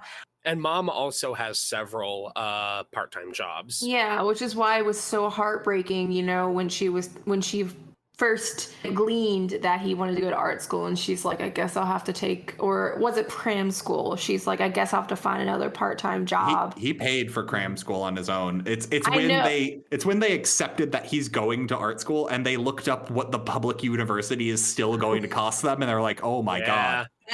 And I like legitimately almost cried, because I'm just like, how many? Because the way it was worded, and it could just be the translation, but the way it was worded was so heartbreaking. I'm like, how many part-time jobs, quote unquote, is she already working? She's like, I'll have to take another one, because apparently his tuition is going to be like $20,000 a year or something, like for a public university. But it also has larger financial implications, because it's like they couldn't even, like, maybe they wouldn't be able to get a loan or anything. She's like, I'll have to get another job. It's not even like, I don't know. It was just that those words in particular really struck a chord, and I'm just like, oh my gosh, this poor woman. Yeah, and that does such a good job of preventing her from being a villain, because all of this is it's not even coming from the fact that she's concerned about how she will be living, you know, like her financial state. She's scared about Yaguchi's financial state moving forward into his adult life. Yeah, she's legitimately like super mom energy of like, I just want what's for my son. When she gets the piece that Yaguchi had done of her, there are so many emotions, the reaction to it, because at once there's like oh, this isn't exactly going up in a museum, is it? But I can't say that out loud because I'm a mom. Because she has that mental reaction. But then there's also the fact that, like, it is so expressive, and she does see the passion behind it. But then, and the thing that actually causes her to ultimately break down and give in and accept that this isn't just a hobby. Because, like, when she initially finds the thing, she's like, okay, it can be a hobby. He'll do something reasonable, and then the art will be a hobby. That's fine. I can accept that. And like, she's rationalizing it. And, you know, this is Yaguchi going to her saying, no, this is what I want to be my full-time job. This is what I want to be my everything. The thing that actually makes her break down and give in and accept this is that perhaps this is my interpretation because I don't know if this is outright like stated or anything, but the fact that he draws her facing away, like that's the thing that seems to get under her skin the most. Like her earnest need to see her son like prosper in his own adult life has turned her into almost a stranger. You know, the separation of her facing away is like the thing that causes the most reaction to her. At least by my read. Definitely an emotional scene for a lot of things. Like there's a lot of emotion in all the characters' faces. Like even when Dad gets involved, it's like pure pride and just like, look, it might be hard, but like a man's gotta like do what he wants in life. Cause like if I think you're right, Jacob, that he must have like had something he wanted to do and failed and is now doing construction. But he also says he's not that hard of a worker. So again, Yaguchi got all of his grind set from his mom. And you know, one of the other things, and you know, owing to the idea that, you know, a man's got to do what a man's got to do, mentality from the dad is that Yaguchi doesn't understand why his dad loves baseball so much, because it's like, you're not the one doing anything. You're just tracking the stats of other people's accomplishments. You know, he finds fulfillment in, you know, crunching those numbers just casually for himself in the way that Yaguchi finds the fulfillment in art. And that's why it's so much easier for him to accept Yaguchi wanting art. But Mom is all, but what are you actually going to do? Yeah. They're really a good compliment to each other, I think. Yeah. And it's They're a great couple. Yep. Yeah, I just empathize more so with Mom. Just like with it. oh no, I 100% empathize with Dad. His dad is a bro. He's just like, no, you should do what you want in life and I will support you. And I'm like, cool. Also, don't be a nerd. Go get friends. Yeah. Cool dad is cool. So is that 2 in camp dad and 2 in camp mom? Because I identify with the mom way more. I think that's fair. Okay, Takahashi, I see why you would identify with the mom. God damn it. Hey. I'm mad because you're right. We're not bullying Jake anymore for this. Okay. But yeah, so that happened at some point. Yeah, before the F100 that happened. The things that happen at school are kind of separate from what happens at cram school, but they're interspersed in the manga in a way that makes sense. It's just looking back on it, they feel like 2 different tracks. Yeah, and there is a lot of cases where like different stuff builds to other things. Because like we were talking so much about the bonds prompt, that was like very, very early on in cram school. So and that had been laced through everything leading up to the point where it became a plot point. Yeah, and what happens is, because to get back, we're still talking about Yaguchi's art piece. After getting praised for how good his like Bonds' metal painting is, he kind of keeps coasting on his success for a bit. He keeps painting things that are essentially the same thing. And Uma Sensei rips into him for it. I forget what the actual prompt is, but he essentially just creates the same painting, but replaces the metal ball with a mouth. Yeah. And like he gets like bottom ranked in that. Like he gets last place of the class. And he's just like, what happened? And Oba Sensei is just like, hey, you didn't think you could just keep coasting off succeeding once, right? If you want to be an artist professionally, you never get to take a break. You just need to keep succeeding. And he's like, what? Oh, I'm sorry, kid. You wanted a 9 to 5? There's still time. You could go do that. No. Okay, then. If you want a job that just expects the bare minimum of you and never challenging yourself, art is not for you. And he's just like, oh, I need some motivation. Meanwhile, Yuka, I need to get out of town. God, Yuka is incredibly depressed for reasons shown off screen, and I'm mad about it because I like Yuka and I want to know their story. Off screen? A lot of it gets shown on screen. It's very dark for the rest of the tone of this manga. Well, okay, we get a scene. It's the context that's off screen.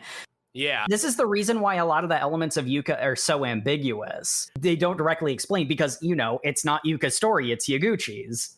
There are several chapters of Yuka being incredibly grumpy and angsty. before we get this scene. And I'm like, what's going on with Yuka? I need to know. And then we get that one scene and I'm like, oh my God, we got more of this context. I need to know. And then we go back to Yaguchi. I'm like, I understand why this is happening. That doesn't mean I have to enjoy it. Cliffhanger. Anyway, so the scene is essentially Yuka is in their room, not quite crying, but basically crying. Very much brooding. They're in a very, very severe depressive funk. With the strong implication being because the father is not yelling at Yuka, but is yelling, I think, at his wife or maybe grandma. It's not quite sure. They're yelling off screen with the strong implication that he just got in a fight with his child, like, severely. Mm-hmm. And his response is, why can't I have a normal son? Mm-hmm. Mm-hmm. Yep. So doubling down on the rejection of the other guy. Why can't you just be normal? Mm-hmm. But this probably hurts like 10 times. Well, worse. yes, it's your parent. Yeah, it's apparent. Yeah. And then we have Grandma being very sweet, bringing snacks and calling Yuka by their preferred name, not calling them Ryuji. Because that's the other thing that hurts so bad about the scene is that Yuka's father refuses to call them Yuka. It's interesting because Yuka is derived from their last name, so wouldn't that be weird for the father because that's also his last name? I think the preferred name is something we don't have strong confirmation of because the 4 I'm also referencing does use their full name and they seem fine with it. So I think it's more of the rejection of their identity as opposed to what they prefer to be called. yeah. Well, yeah, Yeah, and even in that 4 Yuka says, call me Yuka. The first time Yaguchi calls Yuka Ryuji, Yuka says, don't call me by that name. And then when Grandma shows up, Grandma calls them Yuka, and that's when they perk up and act like they're really responding to what's being said. yeah. And Really responding is kind of debatable because they do run away from home. everything's relative. But I'm just saying, like even if that were explained, I just think the context is a little different because the preferred name is derived from the family name. Yeah. It's a nickname based off of the last name, but again, the big thing about this is it's very intriguing and engaging because they are the mangaka is withholding the context that would explain all of these questions. Yeah. The point I'm getting at is that Ryuji feels like big dead name energy. It's definitely the energy of the scene. Yes, That's sort of why Sam and I think you're probably closer to the mark with gender fluid, but Sam and I from that scene got trans vibes from that. Mm-hmm. But again, the context is missing, and that's what makes the storyline so engaging. Yes. I want to know what that context is. As Matt said, Yuka kind of runs away from home a little bit. yeah. A little bit. Do they get a text from Yuka? no Mori, or do they text Mori? Because that's what happens when they run away from home. I'm pretty sure Mori invites Yuka to visit campus and, say hi, hang out. And Yuka's like, can I bring Yaguchi? Sure. And then Yuka uses this as an excuse to get Yaguchi to go visit Mori and then not actually go on campus. Ditches him at the train station, And then just dips, yeah. Because again, Yuka, queen of making plans and then not going along with them. He just wants options. They just want options. I really feel bad for Mori in this scene because Yaguchi just wanders in, finds her art studio, looks at one of her pieces, and is like, God damn, I remember why she inspired me to get into art so much. I need to leave, right now. It's more than that, though. He knew what he loved about her paintings were the angels. And, when he saw her painting, it wasn't that. It was prayer beads and a hand clasped together. And he's just like, this is not what I was expecting. But then he gets the theme in his head of he remembers Mori saying to him, to her, art is a prayer. And while she was doing angels, she's still doing her art. She's just doing it in a different way, which was exactly what he needed to hear of I have succeeded once. I can succeed again. I am just going to do it my way. He needs to find his own unique artistic voice. The point that I'm getting at is that Mori invited her friends over, and then both of them ditched. One of them didn't even intend on coming is the big thing. Yeah. Ships passing in the night, Yaguchi leaves a note for her. I feel so bad. Sorry, I have to leave. I'm sorry we didn't see each other. I'm honest. I think the note would be worse than just anything. Like, because that means you made the trip, went there, and decided I'm not going to wait around for you. Yeah. Like, I think that's significantly worse. I feel really bad for Mori Senpai in this scene. Well, because Mori was also like going through a tough time. It's like, yeah, I'd appreciate seeing my friends. Oh, no, neither of them are going to even attempt to contact me. Okay, cool. Great. It's big oof, yeah. Yaguchi's working on the like 50 pages of extra homework he took on for winter break. Trying out different tools. He borrows some I think sewing equipment from his mom. He steals a bunch of stuff from his mom, and there are just scenes of his mom going around different drawers wondering where all her stuff is, and it's like, I don't regret accepting the art thing, but you're not making it easy, son. Dad's just watching baseball laughing. He could alleviate all of this if he just, told her and or asked her, hey, I'm moving your stuff. Oh, taking. It also would have been nice if he did more than leave a note for his friend and inspiration. I mean, like, the thing is, and like this is also an important thing about Yaguchi as a character, all of this comes off as extremely innocent. If he wasn't characterized the way he was, he would be extremely hateable for the way he's acting right now. He gets very focused on things, and luckily we get to follow along and see that he's actually focusing on these things, not just ditching people. Yeah. Yep. Which, speaking of ditching people, he is working through New Year's Eve. Oh, yes. New Year's Eve. The boys are out drinking, going around. I think they're actually not drinking, in all honesty. Not yet. They just haven't sent in an invitation of like, hey, are you going to come out with us? I refuse to believe the boys didn't pregame. I'm self-inserting that. Yeah, I buy that. I think there's one of them who is pretty overtly the one who's always drunk first. Fair. But they're like, yo, we should call Yaguchi out. And they're like, nah, he's doing art. And then they call him, but he doesn't pick up because I think he left his phone at home is how the scene... No, he didn't. Takahashi pressured by his mother because like, son, you're such a little punk. Go make friends.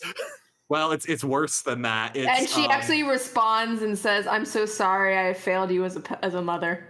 Because he has said, I don't have any friends before, and she goes on like this self-deprecating thing of like, I failed you as a mother, because you kind of did. Well, I mean, like, but like the thing is, there's also like a sarcastic energy to it. Like, I kind of get the impression that she knows that this is on him. It's a lot of mom guilt tripping, but also could probably be either or. Yeah. It very well might be a combination, but yeah, she guilts him into... He only has 3 numbers in his phone. His mother, Hashida, and... does he not have Hashida's number in then? No, he does. He has 3 numbers in his phone, and he calls Yaguchi, because he had to pick one. Yep. I think it's that it's his home phone, Yaguchi and Hashida, is what it is. He definitely has their numbers for some reason. I assume it has to be a cell phone because that's the only way it makes sense that they would have each other's numbers, because they only ever did one thing together, and that was meet up at the museum. Oh no, they also randomly met up at the Gadai Culture Festival where Takahashi's mom was also there and was like, "Oh, you're friends with my son?" That's right. That was how Yaguchi's number got in, and then Hashida's number was in because they went to the same high school, and I'm pretty sure it's specifically that he has his home phone his home phone landline in his contacts. Regardless, what happened was he got guilt tripped into his mom and calling his one friend to see if they wanted to hang out on New Year's, hoping Yaguchi didn't pick up. Unfortunately, he's a good boy who always makes time for people, so he picked up the phone and was just like, oh, hey. Yaguchi is like, oh man, I have a chance to dunk on Takahashi. Sorry, lads, I'll find you after the countdown. He doesn't frame it that way. That's definitely how the audience feels. That's how I felt after the scene at the end, but as I was reading this, I'm like, did Yaguchi ditch his friends for this punk he doesn't like? Kind of, Because but it's not like he was too busy to hang out with them. He ditched them and then... Well, no, he actually was too busy, like, because he was going to work through New Year's. And he makes time for Takahashi, but wasn't making time for his friends. Well, no, I think he expressly said to his friends, sorry guys, I can't make the countdown, but I'll find you afterwards for the after party. After he's already decided he's going out with Takahashi is the thing. He wasn't planning on going out at all. Basically, the reason he accepts going out with Takahashi and spending time with him is because Yaguchi guilts himself into doing it, because he's like, boy, he really doesn't have any friends if he resorted to calling to me, who he has openly said he loathes me multiple times. He definitely needs a friend, doesn't he? Crap, I'm gonna have to go do that. Oh, so much pity. Yeah, there's definitely a memory back there of that strong, like, this person needs a friend to hang out with. Oh man, I understand why this person doesn't have many friends. Yeah. But Takahashi and Yaguchi are walking around the festive atmosphere in New Year's Eve Tokyo. Yaguchi keeps bless his heart, he keeps trying to strike up conversation, and Takahashi's just like, I don't like snacks, I don't like people, I don't like crowds.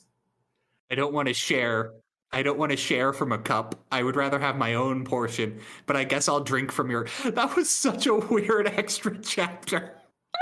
It was. It's essentially just like shipping bait of like, hey, you want to drink from my cup? Okay.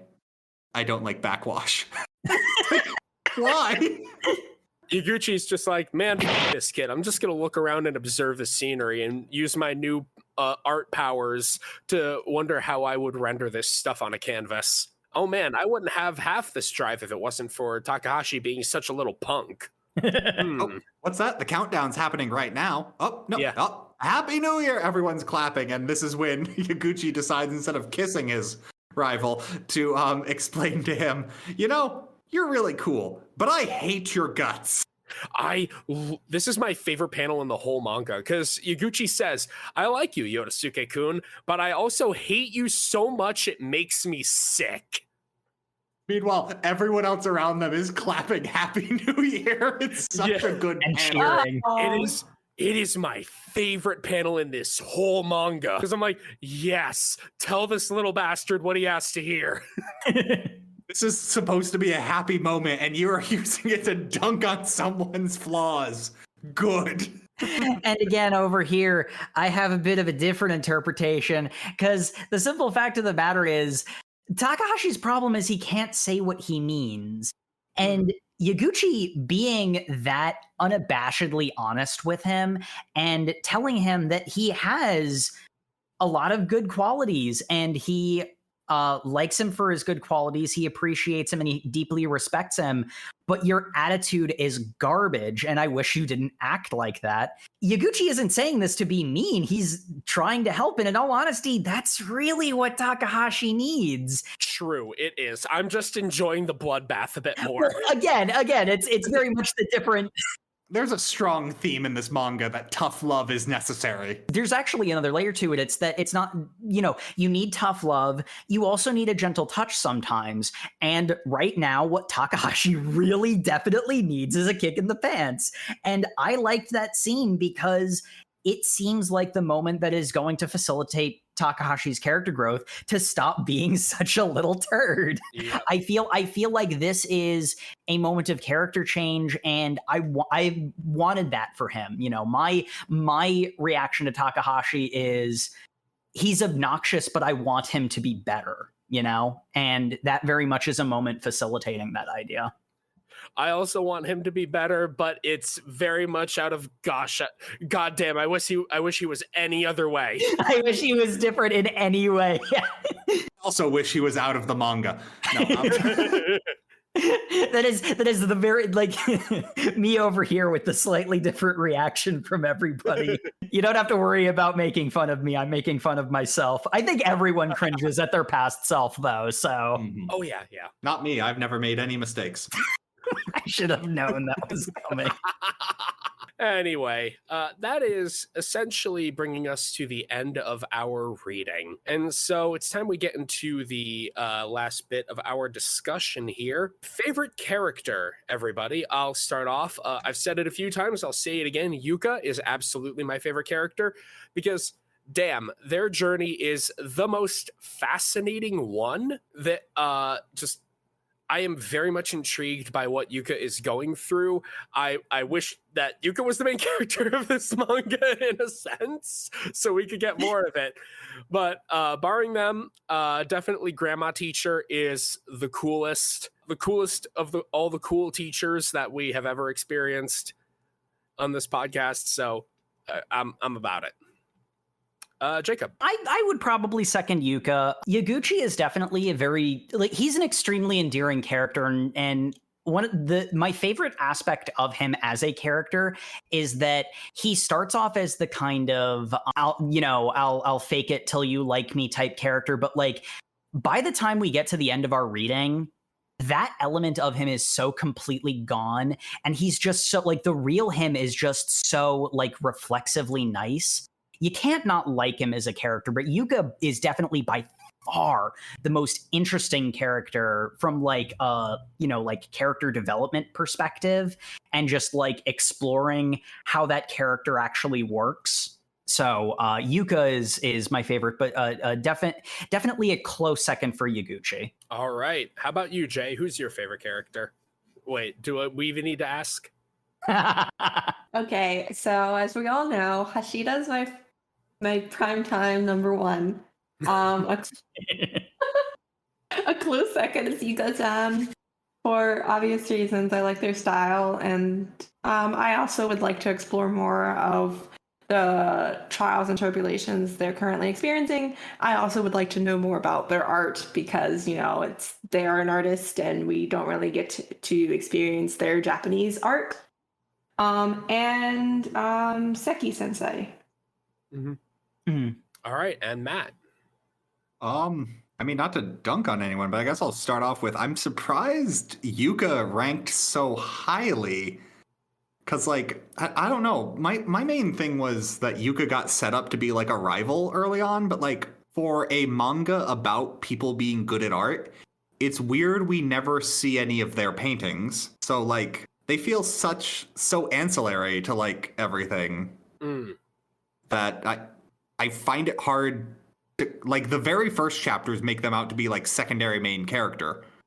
I think they're on the cover of volume 2, but like I've never felt like of all the characters they are like a main character kind of. I don't know. I clearly I'm in the minority on that, so whatever. But I mean, hey, it's a fair stance to take. I feel like their story is interesting and could be told, but like I don't feel like it's super integrated into the one we're like reading, Yeah. It feels like a fully side story. Which, nothing wrong with those. It's just interesting. As far as favorite characters, I don't know. Yamaguchi is hard to say no to because we just get to see his entire journey. Yeah, and then cram school teacher Oba Sensei, just hilarious. I love her. But I was hoping someone would shout her out too, because fun answer is her. Serious answer is Yamaguchi. Yaguchi. Jeez. Yeah, I said his name wrong both times. Yamaguchi's the mangaka. They stole their own last name. There's a lot of talk of mostly surrounding Yuka's story in terms of gender, but there's also some hints of like the fluidity of sexuality in this manga. Did we want to discuss any of that? Again, it's primarily Yuka focused plot point, but Yuka is the one that it's most focused on. But there was something that I noticed because I mentioned not liking like the normal manga panel stuff, but one of the things that I couldn't help but notice, and this is something that I actually really appreciated that element of the art, because it actually sets up Yuka's story really well.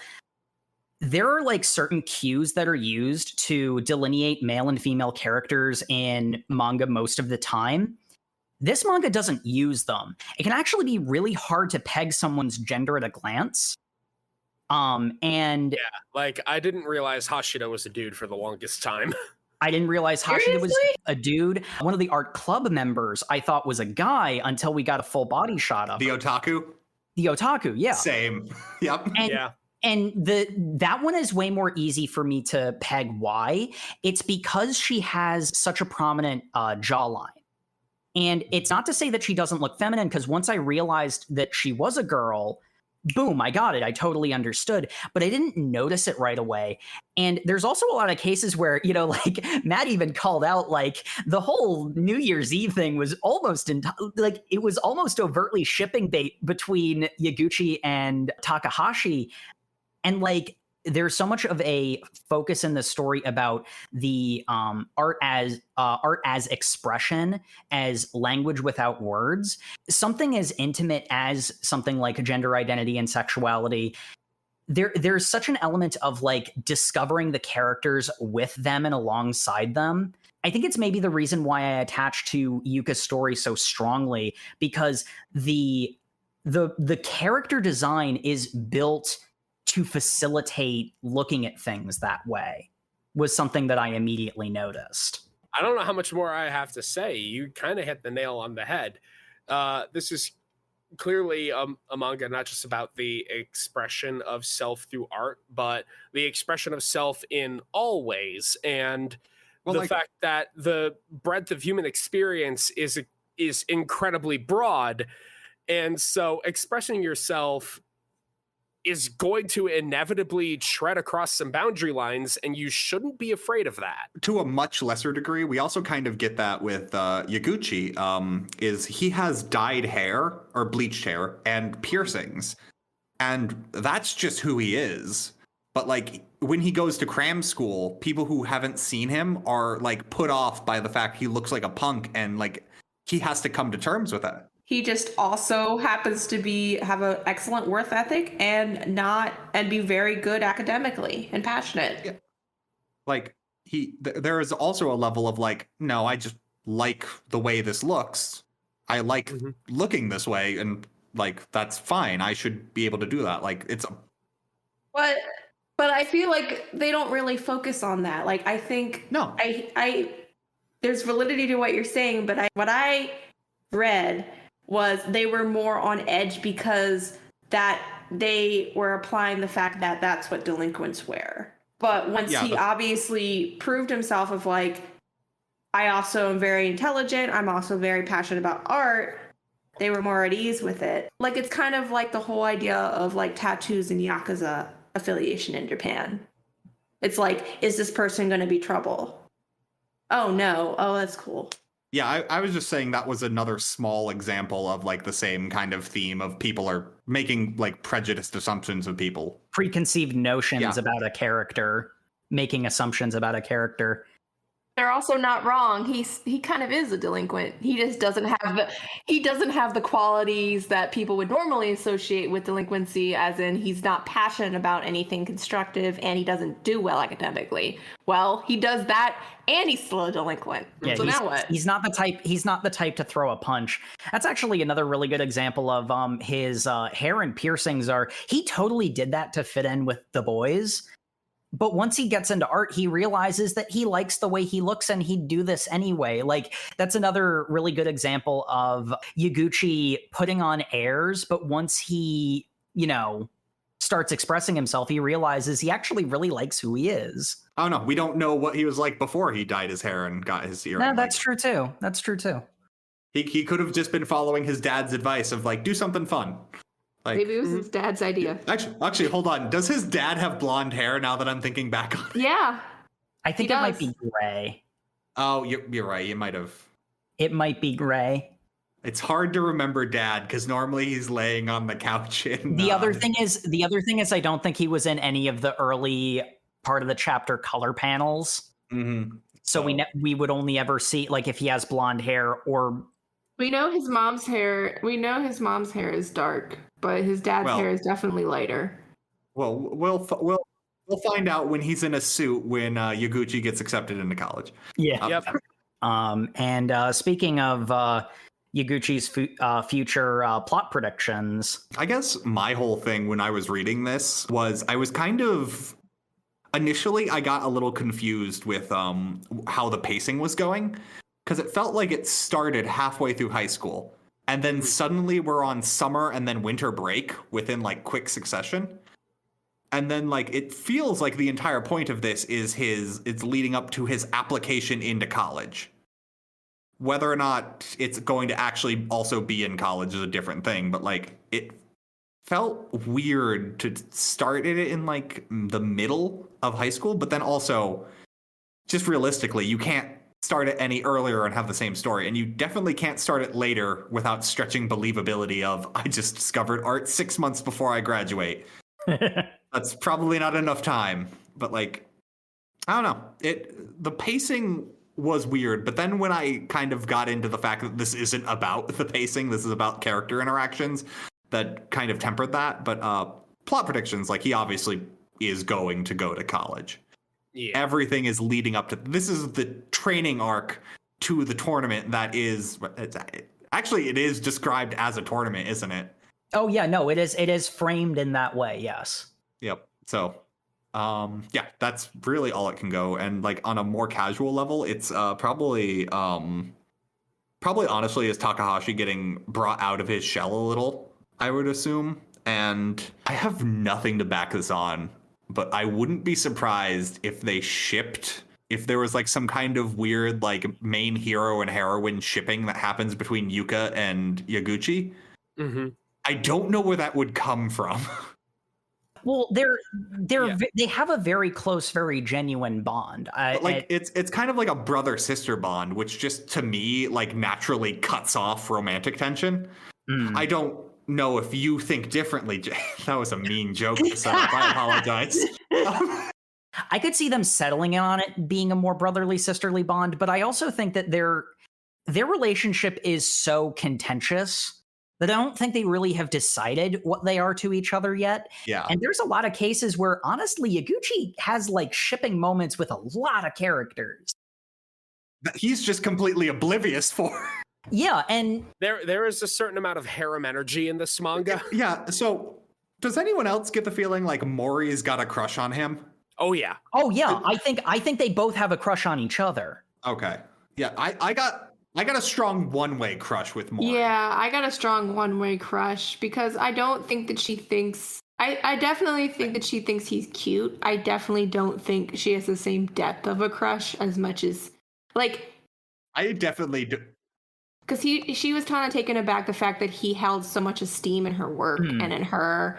She was kind of surprised that, you know, he wanted to celebrate her, give her a gift and all this other stuff. And she's just like... liked you and thought you were neat and would want to join our art club. Yeah, I definitely don't buy that. When they did the art trade, she's just like, I love your art so much. I'm like, Yaguchi's not that good right now. This is still relatively early on. He's in the process of improving. And you know, when I say both on each other, one of the things that I think maybe I should clarify is the way I see that Yaguchi seeing Maori is like he admires her very deeply, and like if he thought about it, he might realize that he has feelings for her. And honestly, again, he has that energy with a lot of characters. And fundamentally, like Yaguchi is just a very giving person. That in turn turns people onto him, and he's just like, "What? I was just being nice. It's not my fault people like me. I just want to go through life without any of these pesky relationships, and all of you keep trying to force your heteronormativity on me." Wait, I thought we were talking about Yaguchi. We are talking about Yaguchi. For me, plot predictions, I could totally see the story going that way. Like, certainly not emphasizing it because it's very clear what the main, you know, meat of the story is. I could totally see like that being a character conflict that gets more seriously addressed moving forward. For me, so I don't know when this manga came out, but I think it was serialized 2017. And I don't have the dates off the top of my head, but it probably came out after the sports festival of Hiroaka, which was like, hey, you know, the main character can lose tournaments, right? I know it wasn't the first one to do that, obviously, but it is one of the most popular manga in recent memory to do that. And so I wouldn't be terribly surprised if Yaguchi flubbed his first exam attempt to get into Gadai and then had to go through like the immense struggle of, no, I can do this. Other people have tried multiple times and still gotten in. Seriously, I need a little more time. I can do this. I just need to practice. I know what I'll do. I'll backpack around France, learning from the great masters. Honestly, I would not put it past him. So that's like my big plot prediction. I think he'll flub his first chance, and then like on a subsequent opportunity, he'll get into Gadai. I have no real predictions about romantic plot progression. Basically, everything that you guys have proposed, I can see happening. I have no strong feelings one way or another. Clarify, I also don't have strong feelings one way or the other. I just could see it happening. Yeah. Yep. So that brings us to the end of our reading and our episode. Thank you, everyone, for again tuning in to the OverMangaCast. Make sure to follow us on all the social medias where we are at OverMangaCast on Facebook, Twitter, and Instagram.